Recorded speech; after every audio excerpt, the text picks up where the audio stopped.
What's good, fam? I am back with another episode of the Fictional Basketball League, or FBL for short. Shout out to you whether you're new to the fam or if you've been down since the ground floor. Either way, I appreciate you. Now, today's episode is a continuation of the last episode where I highlighted Game 1 of the conference semifinals, specifically the Spurs versus the Lakers series and the Bulls versus the Magic series. Now, today, we'll focus on the Pelicans versus the Rockets and the 76ers versus the Hawks. Now, let's get into it.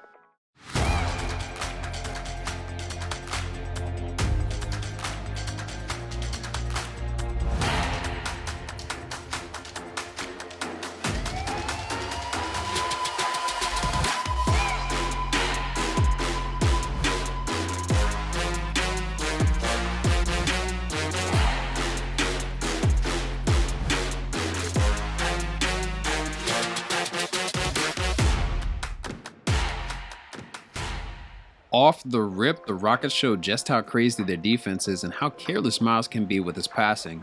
Jalen Shaw got the easy steal, and the Rockets capitalized on the fast break with Wallace Vidal finishing at the rack. Now, coming into this game, Michael Kent has been out since the series against the Warriors, so the Pelicans were missing his offensive contribution on the second string. Defensively, the Pelicans were the sixth worst out west, allowing 107 points per game, but with a positive point differential of 2.2 compared to the Rockets, who were the fourth best out west defensively, and a 4.3 differential. This meant that the Pelicans were in for a battle this entire series. Now, getting to the action, Miles, if you didn't know, is the most athletic out of the brothers and would be considered a slasher first a la Ja Morant. Although he has the ability to hit the midi and the deep ball, if the lane is wide open, he's going to go straight down the middle. Pause. With only a 2-point deficit, the Pelicans were holding their own, but sheesh! That was a great feed from Damian Sims to Eli, now Showtime Harris for 2 points in the paint. Both Miles and Axe got caught off guard with that feed. That's tough. 4 minutes in and a 4-point lead, the Pelicans got a huge stop in their own fast break with Miles dishing the rock to Henry Fisher, who finished with a nice tomahawk over Jalen Shaw. Henry is another one I wish could be more consistent with his offensive contributions. That'd take a lot of pressure off of Axe and Miles from a scoring perspective, but oof! Damian Sims sauced Miles up and shot a nice mean green midi to bring the deficit down, but man, Stephen Lee didn't provide any support. As you can see, the Pelicans defense was looking real shaky. Miles was clearly annoyed, and as I said before, he slashed straight to the basket to take back the 2 points he lost on the other end of the court. Don't get me wrong, the Pelicans had some key defensive moments like Axe's block right here, but what good is a stop if the other team is able to easily score? I'm not going to hold you. I knew Wallace Vidal had skills, but I didn't know he had handles like that. I also forgot that Wallace is a rookie. He's the 11th out of the rookies from a scoring perspective with 15 points on the season. The Pelicans would need to adjust with this in mind for the future. With 7 minutes left in the quarter and a 7-point lead, the Pelicans finally started to use the pick and roll to advantage, with Steven scoring off a tough make over Jalen Shaw. New York Bay showed some promise by pressing Sean Hornacek and contesting his shot at the rim. Every stop would be crucial for the Pelicans to keep their lead. But as I said, over the course of the season, the Rockets have way too many threats to deal with. Case in point, Eli Harris lost Stephen Lee off of Wallace Vidal's pick and powered through to make a tough lay over Henry Fisher and won. The Rockets have really good chemistry, which you could clearly see on this last play between Sean Hornacek and Eli Harris, but also here off the fast break between Damian Sims and Eli with the alley-oop. Jumping into the second quarter when Miles got subbed back in, it turned out the Pelicans gave up their lead and were now down by 3, make that 6. Harvey Ray with a nice shot at the perimeter, showing why he was the sixth man of the year. During the regular season, he averaged 41% from the arc, so Miles will learn from that point not to give Harvey that much space. But sheesh, the Rockets needed to learn not to leave a lane to the rim after another dunk from Miles. No lie, the same could be said in general for the Pelicans, who were selling. On this play, Damian Sims sauced up Miles and Igor Chubanaya for a close shot near the basket. On the next possession, Miles had the nice find to the 6'11" Igor, who I thought would finish the play, but he ended up getting contested by the 6'3" Harvey Ray. On the fast break, Harvey hit Damian Sims with a dot, half spin, and tough lay over KC Starks, 35-39 in favor of the Rockets. But the torture didn't stop there. Harvey was handling business all over the court, even stopping Miles at the rim. Here, Igor threw a pass to Henry Fisher, which got picked by Harvey Ray instead of passing it to Miles, who was open. Then, Zach Ellis Jr. threw a lob and Miles wasn't even ready for it. Off the steal and the pass to Harvey Ray, Harvey ended the play with 2 points in the paint. Now down by 6, the Pelicans were trying to stop the Rockets' momentum. Harvey Ray's perimeter defense was crazy and he was literally gliding around the court, but with the help of a pick, Miles was able to make a mid-range shot to get the Pelicans back on the board after a drought. This play highlights how poor the Pelicans' defense is, as Harvey slipped by Zach Ellis Jr. for 2 points in the paint. After the timeout, the Pelicans tried to regroup with Axe handling the rock.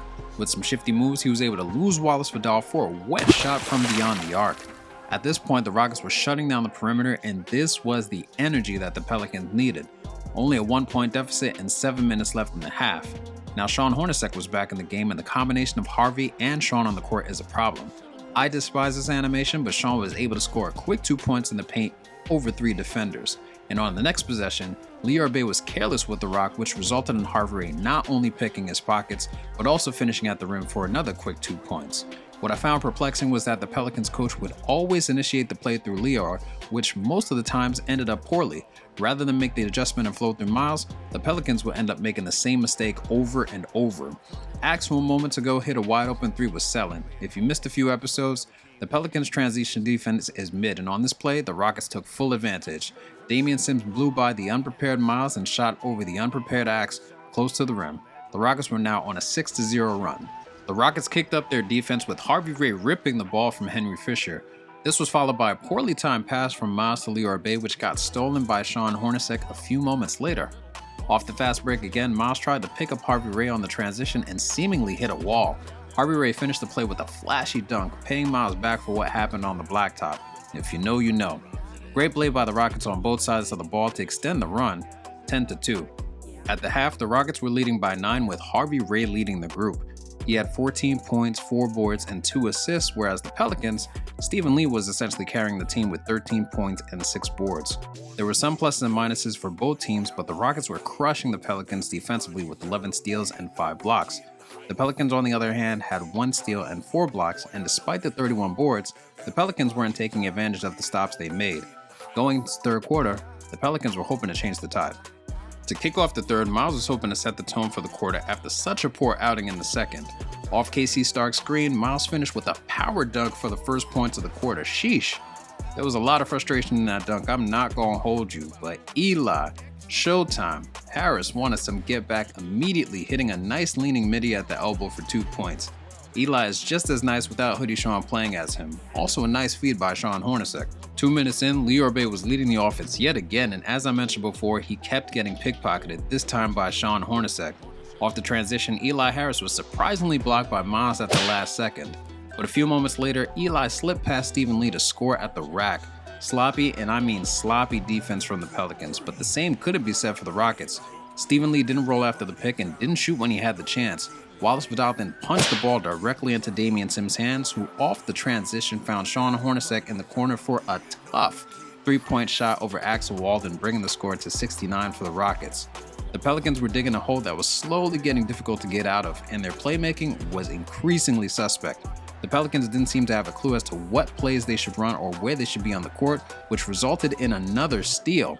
Luckily, the Pelicans got a stop, but the Rockets were clamping everyone up. Enough to where Lior got careless again and had his cookies taken one more time. Now down by 12, the Pelicans seemed to be desperate to score and forgot how to play proper ball. The Rockets, on the other hand, didn't let up, and Wallace Vidal blocked the snot out of Stephen Lee yet again. There are 9 minutes left in the quarter. Harvey Ray showed the Pelicans again why he is the 6th man of the year after getting a rebound and the tough second chance points over Dario Floyd. Coach had to get Liorbe up and out of there after all those turnovers, but Dario wasn't faring any better. The Pelicans as a team were struggling to grab boards, and the Rockets capitalized on those second chance efforts. Miles did his best to make plays for the team, finding the open man, and yet Henry Fisher sold. This is what I'm talking about when I say I wish he was more consistent. Jeez. The Rockets, on the other hand, were just clicking. Wallace Vidal with the shot for a 3 to extend the Rockets' lead 78-60. The Pelicans were looking sad at this point, but they did manage to come back before. Maybe they could do it again, or maybe not, because on this play, oh my goodness, Miles came close to jumping into the stands, leaving Damian Sims wide open for another mid-range shot. Yikes. The Rockets were now on an 18-5 point run, but there was still a lot of game to be played. The Pelicans finally started to perform better on defense by switching and supporting each other, but Eli Harris is just him, catching the alley-oop from Harvey Ray to hammer it down for another 2 points. Sheesh. The Pelicans didn't seem to have an answer for the Rockets. Everyone on the Rockets were feasting this game, fam. Look at Rich Swift shooting over both Axel and Steven in the paint. Rewatching this has me shaking my head at this performance. It was as if no one on the Pelicans showed up to play this game except for Miles, who on this play found a way to finish at the rim over Odell Hilliard. When it comes to the Pelicans' performance, Clark Kellogg said it best. Yeah, he's been hooping, but the rest of the team, not so much. When it was all said and done, the Rockets stomped all over the Pelicans to win the game 138-102. This was an embarrassing loss for the Pelicans, but the Pelicans would need to lick their wounds and get ready for Game 2, which was only 2 days away. When I said the Rockets were feasting, that wasn't hyperbole, fam. Just peep the box score. At the top, we have Eli Showtime Harris, who led the way with 26 points, 14 rebounds, 5 assists, 1 steal, and 2 blocks on 59% shooting from the field and 86% from the line. Shout out to Hoodie Sean, man. Eli Harris is the truth. If you're looking for more vids on Eli, check out Hoodie Sean's channel. The link is in the description down below. Especially if you're new, you will not be disappointed. But back to the box score. The next person is Sean Hornacek, aka Mr. Logo himself, who was getting busy as well. He had 20 points, 6 boards, 9 assists, and 5 steals on 50% shooting from the field, 100% shooting from the arc, and 80% shooting from the line. Then we have Harvey Ray, as I've mentioned many times before, the 6th man of the year and the most improved this season. He had 20 points, 7 rebounds, 6 assists, 6 steals, and 2 blocks on 82% shooting. Well, damn. He also had 67% shooting from beyond the arc, and after seeing that stat line, I had to stop what I was doing to grab some more information. So with these 6 steals, Harvey is now the 3rd on the Rockets list for the most steals in a playoff game, tying James Harden and Hakeem Olajuwon. I also just learned that Harvey made a regular season record with 20 assists in a single game. I'm not gonna hold you, but Harvey is now on my radar. F what you heard. Damian Sims had a solid stat line as well with 18 points, 2 boards, 9 assists, and a steal on 44% shooting. And then we have the Rook, Wallace Vidal, who had 13 points, 3 assists, 3 steals, and 2 blocks on 50% shooting. Even the bench was feasting, which is sad. Greg Sparks, who is in no relation to OJ the Juice Man Sparks, didn't play since the All-Star break and gave the Pelicans 8 points in 6 minutes. Rich Swift had 6 points and 3 assists on 50% shooting. Pete Gaines also had 6 points, 1 board, 2 assists, 1 steal, and 1 block. Then we have Odell Hilliard, who also had 6 points and 3 boards on 60% shooting, followed by Frederick Williams III, who had 5 points, 2 boards, 1 assist, and 1 steal. Then we have CJ Longley, who only played 8 games in the season with a high of 9 points. He had 4 points and 4 assists. Gilbert Van Horn, who when Eli was out, he got a lot of play time, so I think that was a total of 22 games. He came in and got 4 points in 6 minutes. And the worst performance was Jalen Shaw, who had 2 points out of the 28 minutes he had on the court, but even he scored. So all of this goes to show that the Pelicans were absolutely atrocious on defense in this game. Looking at the Pelicans box score, Miles tried his best with 33 points, 5 boards, 6 assists, and 2 blocks, but we're not going to talk about those 6 turnovers, fam. He shot 48% from the field and 92% from the line, but was absolutely shut down from beyond the arc. Miles made the Pelicans playoff records book for the 11 made free throws made this game to tie for the 3rd slot. But then I also learned that Miles set a few other records during the first round of the playoffs against the Warriors, which include the fact that he has the most total points in a playoff game as well as tied the number 3 spot. He made the most field goals and tied the number 3 spot there. He also tied for the most 3-pointers made in the game twice alongside Axe, who made the record book back in Game 6 against the Warriors. So, after Miles, the second highest scorer was Stephen Lee, who had a solid double-double with 19 points, 14 boards, 3 blocks on 64% shooting from the field and 100% shooting from the line. Then Axel Walden had a terrible game by his standards, shooting 33% from the field and 33% from beyond the arc with 15 points, 7 boards, 2 assists, and 2 blocks. Despite what I saw in the game, Dario Floyd pulled through and had one of his better games in the playoffs with 13 points, 2 boards, 2 assists, and a steal on 86% shooting. Zach Ellis Jr. though, I'd say he was so-so offensively, but subpar if you take into account his defensive contributions. The same thing could be said for Henry Fisher, despite him being a beast on the glass, as well as Igor Truganile, who had 9 boards but struggled to score. And yeah, I know, I gave Lior Bay a hard time for his picks, but he didn't have much as Miles. But only 3 points in 24 minutes? Come on now. That's just not going to cut it. And the same thing could be said for Casey Starks, who went 0 for 9 and he wants to be back in the starting lineup. Overall, the Pelicans struggled from beyond the arc, only making 10% of their shots. Doing so meant that spacing was non-existent, and the only way to score was either in the mid-range or close, which, as we saw, was met with heavy resistance. Another thing the Pelicans need to focus on is their fast break transition after giving up 34 points to their 17 points on the fast break, their paint defense giving up 94 points to their 60 points made, and their bench needs to contribute more after only scoring 27 points to the Rockets' 59. Sheesh. Finally, the Pelicans need to work on protecting the ball. In total, the team had 21 turnovers, with 29 of them things coming from Miles only. The Rockets only had 3 turnovers the entire game, which is telling. And that said, the Pelicans have a lot of work to do to prepare for Game 2, but let's move on to our next game, which is the 76ers versus the Hawks. For those of you that missed it in episode 21, the 8-seeded 76ers upset the 1-seeded New York Knicks in round 1. I won't belabor what happened, but the Knicks were by far the best team in the FBL this season, but they pretty much folded in a gentleman's sweep.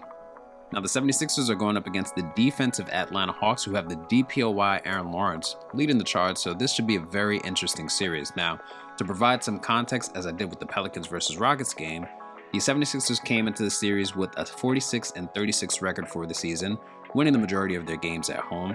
But oddly enough, the Sixers had the same record as the Raptors, but I believe the Raptors won the tiebreaker, which is why the 76ers were the 8th seed. Offensively, the 76ers were 7th out east with 108.5 points per game, and defensively were 6th with 106.2 points allowed per game for a differential of 2.3. The Hawks, on the other hand, had a record of 48-34 with the majority of the wins on the road, and fun fact, the Hawks were just 2 games behind both the Bucks and the Hornets, but only 1 game above the Bulls. Yet, both the Bucks and the Hornets were both eliminated in round 1, which to me means that the competition out east is a bit fierce. Now, going back to the tape, offensively the Hawks were 10th out east with 106.3 points per game, and 2nd defensively with 104.5 points allowed per game for a differential of 1.8. So, the teams, in my opinion, are fairly evenly matched. However, there are some notable injuries on the Sixers. Angel Reed has been out with a high left ankle sprain, so the 76ers are missing out on his average of 14 points, 4 boards, and 5 assists. In addition, Roderick Henderson has a bruised left shoulder, which is playable, but severely impacts his ability to make shots and contest plays. But I've done enough talking. Let's dive into the action. Out the gate, this game looked promising after both teams got some good stops and a great steal by Clarence Booker off the fast break. Dean Pearson found the open Ralph Holloway, who lightly dunked the ball for the first points of the game. I want you to pay attention to a few battles on the court, with the predominant one being between Ralph Holloway and Aaron Lawrence. As I watched this game again, I did notice that Aaron and Ralph look very similar in appearance, but they are also different. I'm looking to make all the FBL players look more distinct in the future, but let's get back to the action. A nice pick and roll between Shane Hicks and Aaron Lawrence for the Hawks' first 2 points. The paint was wide open with Dean Pearson not paying attention. Good play. Fast forward a bit, the Sixers this time were prepared to defend the paint, but the Hawks switched it up, leaving Clark Bryan open on the wing to shoot a mean 3-point shot. Dean Pearson did react and almost blocked the shot, but Clark Bryan, the 23rd overall pick, got the shot off in time. Yet another nice play. As I mentioned before this game, Angel Reed is injured, so Ralph Holloway took full advantage of this fact and was exhibiting both his playmaking and finishing abilities. He was definitely more aggressive on both sides of the ball rather than playing in the cut as he normally would when Angel is on the court. But back to the battle between Ralph and Aaron Lawrence. Aaron lost Ralph off the ball and finished off at the rim with ease. Fast forward a bit after the momentum shifted and the Hawks were up by 2, Shannon Tarsuski left Yancey Maker in the dust to hit a mean green from 3 to take a 1-point lead. The first quarter was heavy with a lot of back and forth action, but also with a lot of fouls, which naturally had to get cut out. The Hawks would then answer right back after Shannon Tarsuski's 3-point shot. I thought Rudolph Furrow was going to go drive to the rim, but instead he surprised me with the alley-oop to Aaron Lawrence to make a statement. I was just as shocked as unprepared for this play as the 76ers were. But as the game progressed, I realized that the 76ers had the same issues at the Pelicans when it came to the pick and roll defense. There was a little support from Randall Cameron, who was guarding Aaron Lawrence, which left a wide open lane to the basket, but then a monster dunk at the rim. However, this next play is one of my favorite Ralph Holloway highlights this game. Shannon Tarsuski is a bit shifty and can shoot from all 3 levels, which is often bait for defenders. With Dexter Burke on the island, we got another glimpse of Ralph's ball handling skills and finishing abilities. He hit Dexter with a little cross, sized him up, and exploded around Dexter's weak legs to finish at the rack. Going back to what I said about Shannon Tarsuski being shifty, on this play Shannon was able to pull Rudolph O'Reilly away from Dean Pearson near the high post under the guise that he was going to finish at the rim. Shannon has really good vision and threw a wicked no-look pass to Dean Pearson, who quickly scored. The 76ers were still up by only 1 point, but this was when the two teams started to get more physical, especially with blocking shots. Wins depend on who really wants it. D'Angelo Roy had the grit to score even after being blocked twice by both Gabriel Craig and Randall Cameron for the lead. Sixers 20, Hawks 21. On the next drive, Gabriel Craig got in Shannon Tarsuski's way, giving D'Angelo Roy the opportunity to pick Shannon's pockets. Despite this, the score was the same after almost a minute, but on this fast break, we got the opportunity to see some get back. Dexter Burke put Ralph Holloway on the island, hit him with a half spin, and shot a fading mid-range shot that actually went in. I did not know that Dexter had ball handling skills like this, nor did I think he could make that shot. Mind you, we are still in the first quarter with all of this action, but with 2 minutes left in the quarter, Reed Rose hit Randall Cameron in stride to power it down at the rim. Reed Rose isn't the nicest, but I'm loving his progression over the season. His playmaking has improved a lot, but now we have the injured Roderick Henderson posting up Julian Bush at the arc, which is a bit weird, but I'm not going to hold you. Roderick made the right play, but Tyler Yu with the surprise pick and great ball movement between the Hawks to find Julian Bush open for a layup. Jumping into the second quarter, the Hawks had a 7-point lead, now make that a 10-point lead after Clark Bryant's mean 3-point shot off the fast break. I've been going down rabbit holes, fam, to learn about players that weren't at the top of their draft classes, but ended up being great basketball players like Ben Wallace, John Morant, although he's still on the come-up, and Jokic. To me, Clark Bryant could easily be one of those players because of the rate at which he's performing and progressing, but great dime from Reed Rose and the mean green 3 from Wesley Law. Still down by 7, it looked like the 76ers were going to make another mistake on the pick and roll, but nah. Tyler Yu was just in his bag and made a tough shot in the paint to extend the Hawks' lead. Tyler wasn't the only one in his bag though. Off the fast break, Wesley Law made Shane Hicks teleport into the crowd to finish with an easy layup. Shane definitely got cooked on that play, sheesh. At the 7-minute mark, we have another great example of why I think Clark has room to be great if he continues at this rate. He may not be the fastest on the court, but Clark does take a lot of shots, which are often the right shot. On the season, he averaged 45% from the field, 41% from the arc, and 17 points. And from a scoring perspective, Clark is the 9th among the rookies, so digest that while we watch Shane Hicks get his lick back with a mean green from 3 to extend the Hawks' lead to 15 points over Clarence Booker. Sheesh. It wasn't for a lack of trying though, but Shane has shown us a few times that he could be a threat from 3. The Sixers were now down bad and needed to shift gears. Who better to do it than Ralph Holloway though, with the lay and one. The battle between him and Aaron Lawrence was just getting started, and it was probably one of the more physical matchups between the two teams. Both players were getting good highlights over the other. Now down by 16 with almost 5 minutes left in the quarter, the Sixers needed to get their act together. Ralph Holloway passed the rock to the open Reed Rose, who shot and made the 3-ball, which surprised everyone on the court, even me. D'Angelo Roy left his man wide open, I think off a pick from Dean Pearson, and maybe this is what the Sixers needed. The Sixers were able to get a quick stop and intentionally slow down the pace to make better offensive decisions, with Gabriel Craig initiating the play. He found Reed Rose in the paint, towering over Clark Bryant for an easy 2 points. At the 3-minute mark, it seemed as if the Sixers noticed the mismatch between Clark and Reed Rose, and they deliberately ran the same play, and I could see why. The play was effective in getting points on the board quickly. Despite this, the Sixers still had an uphill battle. With under 2 minutes left, the Hawks slowed down the comeback and made a statement with Dexter Burke slamming down the ball off the fast break. The Sixers made a few errors on both sides of the ball to effectively take a 1 step forward and 2 steps back. Aaron Lawrence noticed the backpedaling, so peep what he did. Aaron missed the first steal, cut Ralph Holloway off his lane, forced the steal, transitioned perfectly on the break, recovered D'Angelo Roy's missed layup, and got the second chance points. I can see why he is the DPOY. The question I have for y'all is whether he deserved to be MVP. That's assuming he played all of his games the same way during the season. But at the half, the Hawks were leading by 18 points with a huge difference in field goal percentage and rebounds. Aaron Lawrence was close to a double-double at the half with 16 points, 9 boards, and 3 assists. Surprisingly, Dean Pearson was leading the 76ers with 9 points, 7 boards, and 2 assists. If you're thinking, this game is mid, I say hold on there, fam. There's more to be seen. Now jumping into the third quarter, the Sixers came back reinvigorated and Ralph Holloway had something to prove.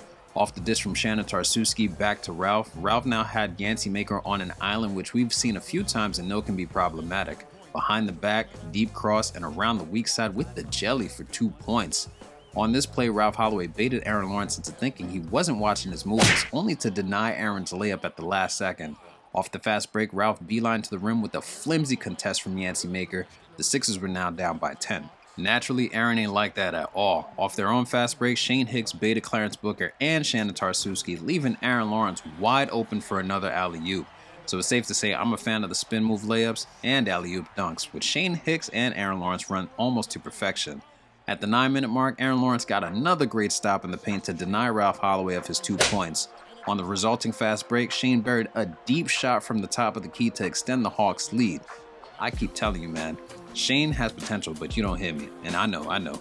You're probably thinking, what's so special about the third quarter? But trust me, fam, I got you. This will all be worth it soon enough. Soon after this, Aaron Lawrence denied Ralph Holloway's shot again, letting Ralph know that this was his house.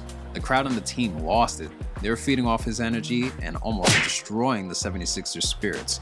The Hawks quickly got another stop with Aaron finding Shane in the corner, who hit a mean green from 3 to take a 21-point lead. Sheesh. Oh wait, I'm bugging. That was a deep 2 because of Shane's toe, my bad. But after the 4-10 run, the 76ers finally got on the board with Dean Pearson's layup in the paint.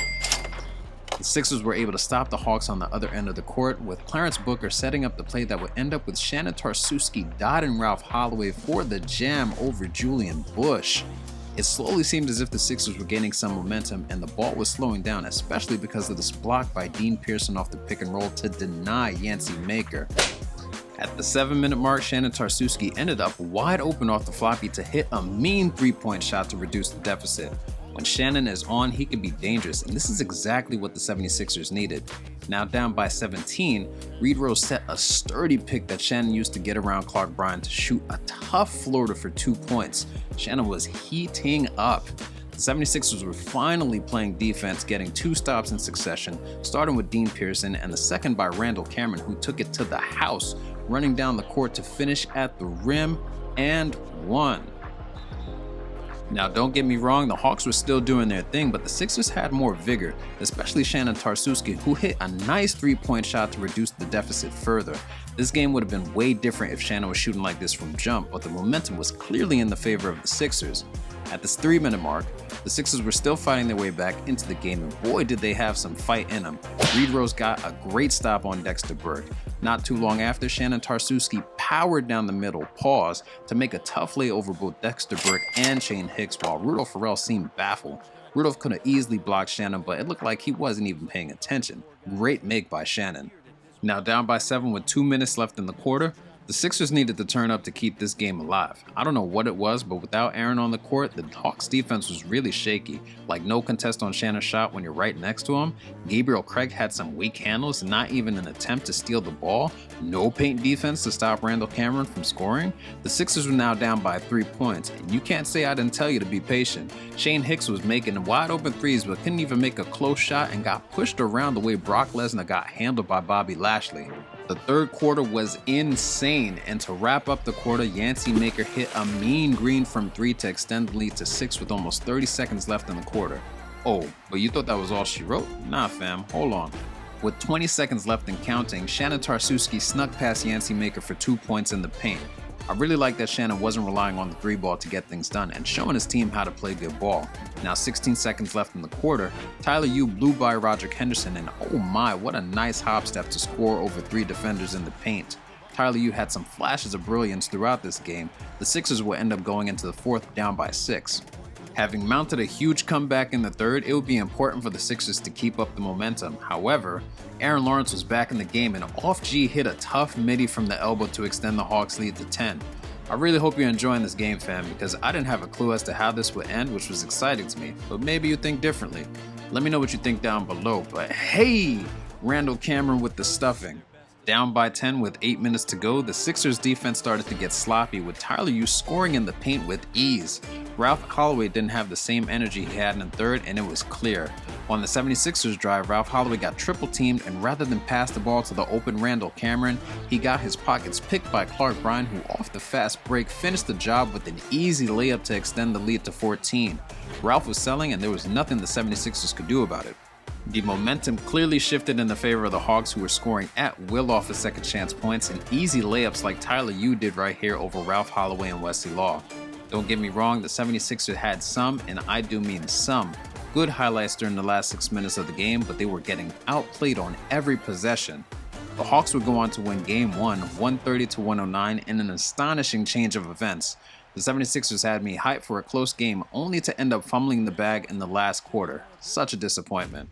The player of the game was the DPOY himself, Aaron Lawrence, with a solid double-double. He had 36 points, 15 boards, 6 assists, 1 steal, and 4 blocks on 74% shooting overall. He was out there hooping. I definitely could see why he thought he should have been the MVP over Theo Payne, but it is what it is. The Hawks were more efficient than the 76ers, shooting 52% from the field compared to the Sixers, who shot 42%. They also had 9 more points from the free throw line. The Hawks had 10 more fast break points than the 76ers and had 72 points in the paint, with 18 of those points being second chance points. In addition to this, the Hawks bench outscored the 76ers bench by 18 points, which is no wonder why the Sixers lost. Getting into the Hawks box score, the 23rd overall pick had a good outing. Now, this was nowhere near Clark Bryan's best game this season, but definitely a good way to open up the series. Clark had 20 points on 50% shooting from the field and 50% shooting from beyond the arc.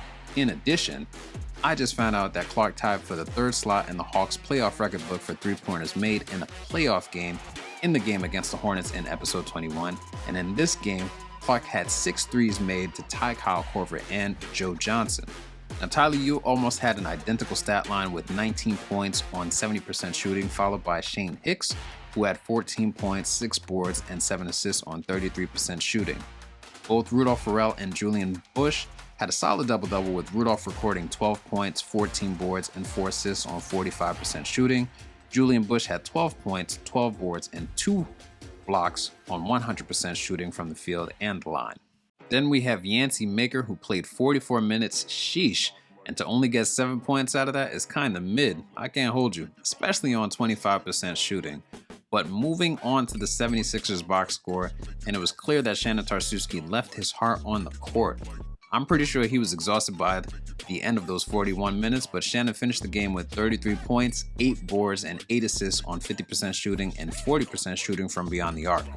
Ralph Holloway, in my opinion, had a so-so game because the 76ers wouldn't have gotten back in the game in the 3rd without him, but Ralph totally disappeared in the 4th. Nonetheless, Ralph had 24 points, 5 boards, 4 assists, but also 4 turnovers on 52% shooting. Dean Pearson had a double-double with 19 points, 10 boards, 4 assists, and 2 steals on 54% shooting, but don't get it confused. Dean got a lot of his points in the paint during the last 5 minutes of the game that I didn't show, and that's because the 3rd string was out there, so to me, this stat line is a little bit empty. Then we have Randall Cameron, who had 11 points, 4 boards, and 2 blocks on 50% shooting. It's my opinion that the Sixers coach should have definitely called his number more often, and his teammates should have passed him the rock more often. Wesley Law had a decent game with 10 points and 2 assists on 50% shooting, but I'd say he needs to get more active in creating more opportunities for himself off the ball. When Wesley ISO, he does a good job scoring, but when he doesn't have the rock in his hand, Wesley kind of disappears. Reed Rose has progressed a little since the beginning of the season, having gone from garbage minutes to getting 20 in a game to score 9 points, grab 7 boards, and 2 assists. If you can keep this up and add more to his contribution, this might give the 2nd string the boost that they need. Gabriel Craig and Clarence Booker both had abysmal games, shooting 0 for 6 and 0 for 9 respectively. So, literally the only 2 people off the bench that contributed were Randall Cameron and Reed Rose. That's tough. We'll have to see if the 76ers bounce back in the future. But that is it for this episode, fam. If you made it this far in the vid, leave Showtime down below so that I know that you made it to the end of the video. As always, I enjoy playing this game and making these videos. I hope you enjoyed it as well. Until the next episode, fam, keep grinding, keep growing, and keep shining. I am Ghost.